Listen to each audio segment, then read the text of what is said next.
السلام علیکم، آپ سب کو ذی الحج کا مہینہ مبارک ہو۔ آج میں آپ کو ذی الحج کے مہینے کے نفل روزوں کے بارے میں تفصیلات کے ساتھ بتاؤں گی۔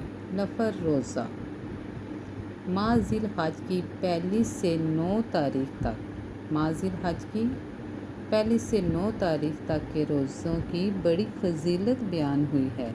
ہمارے نبی صلی اللہ علیہ وآلہ وسلم نے فرمایا ہے کہ ذی الحج کا جب مہینہ شروع ہو تو آپ کو چاہیے کہ پہلی ذی الحج سے لے کر 9 ذی الحج تک آپ روزہ رکھیں، نفل روزہ رکھیں۔ اس کی بہت فضیلت بیان کی ہے اور سب سے زیادہ 7، 8، 9 تاریخ کے روزے رکھنے کے بہت فضائل بیان کیے ہیں۔ پہلی سے 9 تاریخ تک آپ نفل روزہ رکھ سکتے ہیں، لیکن خاص طور پر آپ نے جن تاریخ میں روزے رکھنے ہیں وہ ہے 7، 8 اور 9۔ 7 تاریخ کو آپ روزہ رکھ سکتے ہیں، 8 کو رکھ سکتے ہیں، 9 کو رکھ سکتے ہیں۔ اس کے بہت زیادہ فضائل ہیں۔